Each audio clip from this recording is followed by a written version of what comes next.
Sa previous episode, nilusob ng hukbong demonyo ang kaharian ng mga tao para sa pag-asang masakop ito at mas lumawak pa ang kanilang nasasakupan, kaso lang ang malakas at makapangyarihang leader ng demonyo ay may isang natatanging sekreto na hindi niya gusto na mabuking.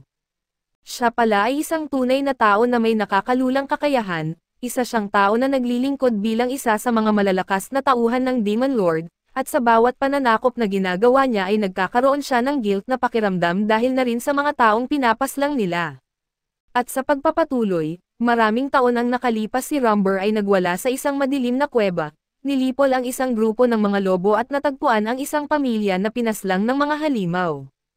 Sa gitna ng kaguluhan ay may isang batang nakaligtas pa rin, na pinoprotektahan ng mga magulang na inilagay ang kanilang buhay sa panganib upang iligtas ang kanilang anak mula sa kamatayan. Sa kasalukuyan ang 3rd Battalion ay double time na nagtatrabaho sa plano ni Boso na makuha ang kontrol sa buong grupo ng demonyo.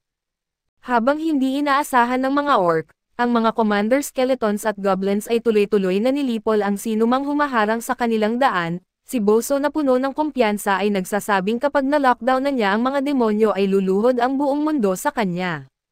Sa kanyang sandali ng kaluwalhatian, lumapit si Boso kay Aiki at sinasabing hindi pa huli ang lahat para sumama sa kanya at ginagarantiya niya ang tagumpay. Iginiit pa niya na pwede pa ring patakbuhin ni Aiki ang 7th Battalion at habang sinusuri niya ang sitwasyon, nakita niyang nahuhuli ang mga orcs sa ring at inaatake ng skeleton squad.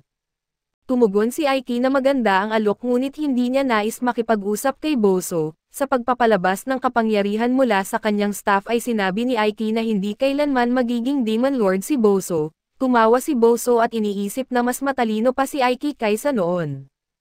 Habang nagsasalita siya ay papalapit na ang kanyang mga tauhan kay Aiki at inanunsyo ni Boso na ito na ang katapusan nila. May ilang mandirigma ang sumugod kay Aiki kaso pinakawalan niya ang isang spell na nagpalipad sa kanila at di nasindak. Patuloy na pinilit ni Boso si Aiki na magbitaw pa ng mas malakas na spell na kumitil sa mga sundalo. Isang skeleton ang nagtangkang itapon ang kanyang bungo kay Aiki kaso halos hindi ito nakaapekto sa kanya. Nang paikutin ng skeleton ang kanyang espada ay agad itong napigil at naharang ng isa pang spell at kahit na si Aiki ang nagpapatakbo ng labanan, nananatiling matatag ang 3rd Battalion sa ilalim ng utos ng kanilang leader.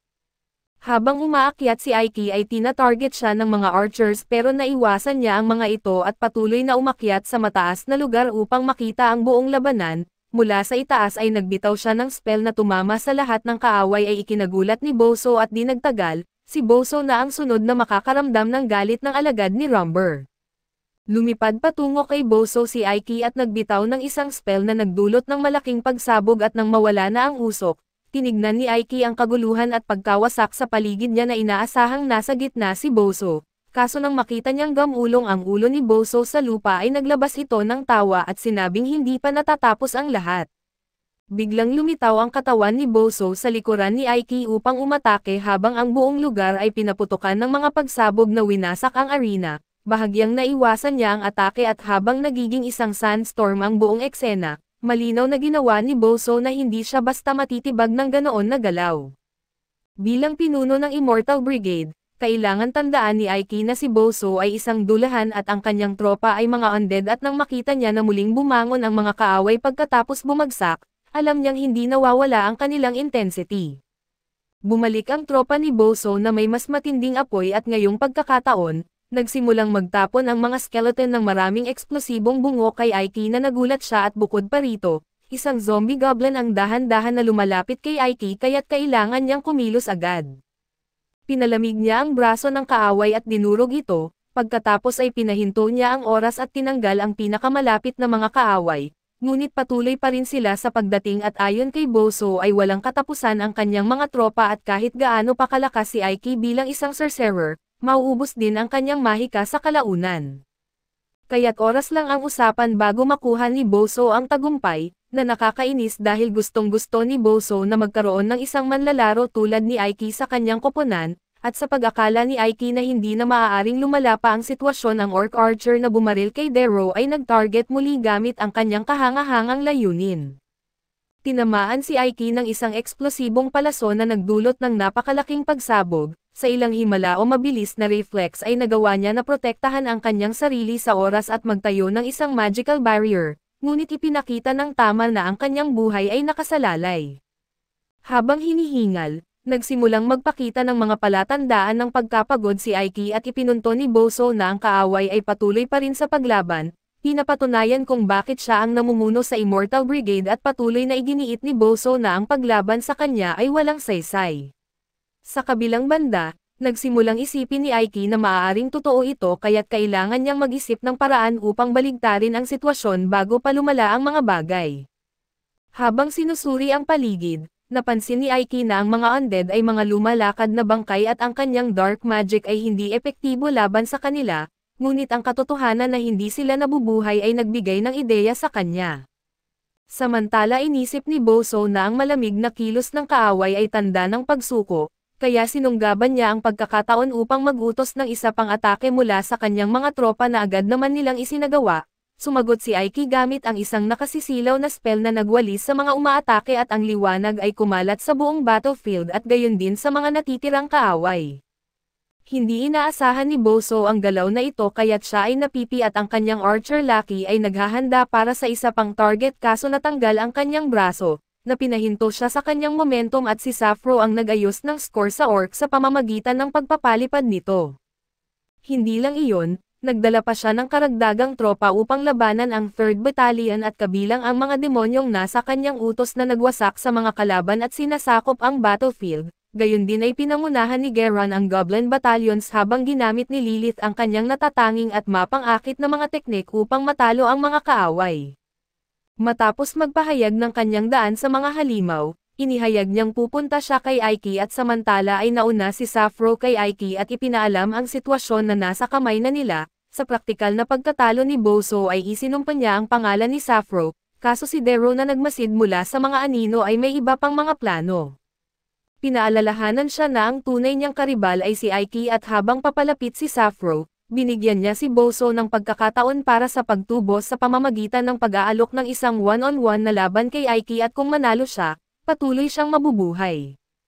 Sinunggaban ni Boso ang pagkakataon na iyon at nanumpa na pupunitin si Aiki ng walang arte. Naglaban ang dalawa at nagpaiklot ng alikabok at patuloy na iwinawasiwas ni Boso ang kanyang espada habang si Aiki ay nanatiling matatag sa kanyang magical na kalasag.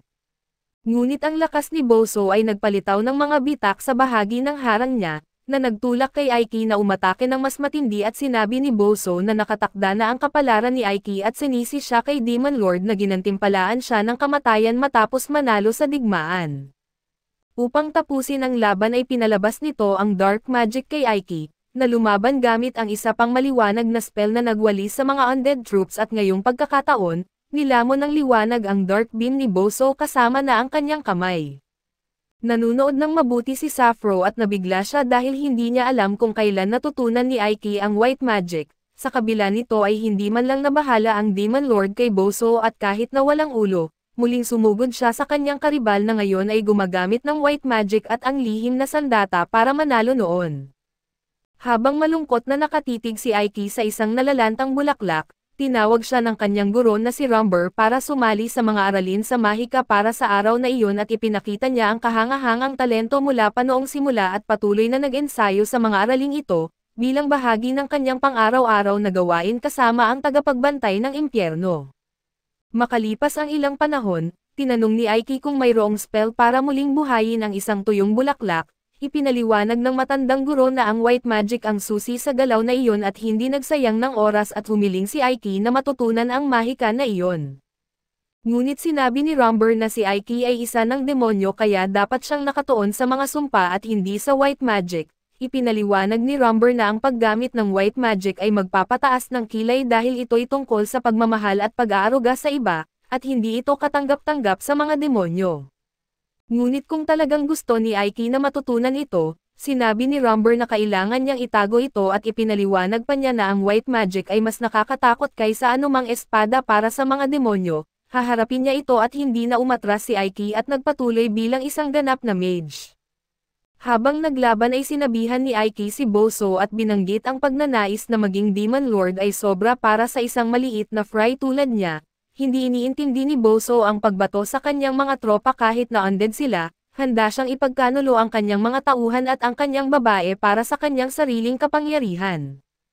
Alam ni Aiki na ito ang paraan ng demonyo, ngunit ito rin ang dahilan kung bakit hindi niya hahayaang makatakas si Boso sa kanyang mga kasalanan at dahil ang isang pinuno ay hindi dapat tretuhin ng masama ang kanilang mga tao. Nagalit si Boso sa mga sinabi ni Aiki na parang kailangan niya ng kapatawaran mula sa isang tao na sa tingin niya ay wala namang halaga. Pinapalakas ng puot ay muli siyang umatake, humingi ng paumanhin si Aiki sa kanyang lolo dahil kailangan niyang gamitin ang white magic at sa kanyang kaliwang kamay na kumikislap ng liwanag, dumiretso si Aiki sa tiyan ni Boso at ang liwanag ay kumalat at nilamon si Boso hanggang sa siya ay maglaho. Pagkatapos ng laban ay tinanong ni Safro kung natutunan ni Aiki ang galaw na iyon mula kay Rumber, at sinagot niyang oo at nang may pagkainip, itinuro ni Aiki na alam na niya mula pa noon ngunit iniwan pa rin siya sa unahan ng labanan.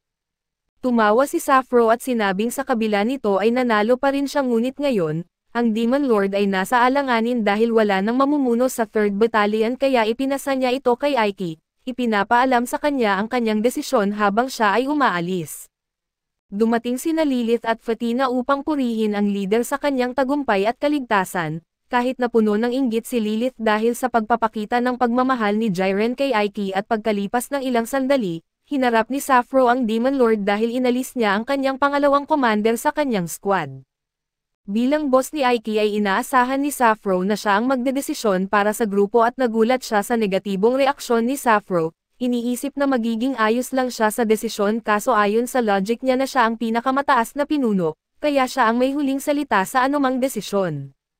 Dinala ni Dara si Aiki upang ipahayag ang kanyang mga saloobin at gumawa ng sariling desisyon. Matapos ang pag-uusap kay Dara ay tinuruan ni Safro si Aiki dahil sa pagsisiwalat na siya ay tao sa Demon Lord at lalong nagalit si Safro nang makita na hindi man lang nagpapakita ng kaba si Aiki. Binanggit ni Aiki na ang mga tao ay unti-unting nasasanay sa bagong Evilas, noong una ay hindi alam ng mga demonyo at tao kung paano magsama-sama, ngunit unti-unting nagbabago ito hanggang sa punto na lahat ng lahi ay nabubuhay ng magkakasundo, nagtutulungan para sa kabutihan at pag-unlad ng komunidad na isang bagay na hindi naririnig noon.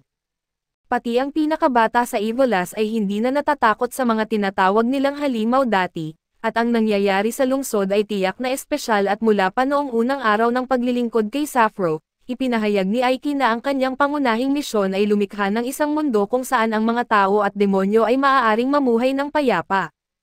Sa sinabi niyang ito ay inalis niya ang maskara at humingi ng paumanhin sa kanyang mga ginawa, kaso nangako na marami pa siyang matututunan mula kay Safro at bilang tugon ay ipinangako niya na gagawin ang Evilas na unang lugar kung saan parehong lahi ay maaaring mamuhay ng mapayapa. Pagkatapos umalis ni na Aiki at Safro ay nagmuni-muni si Dara sa kanyang bintana sa lahat ng kanyang narinig.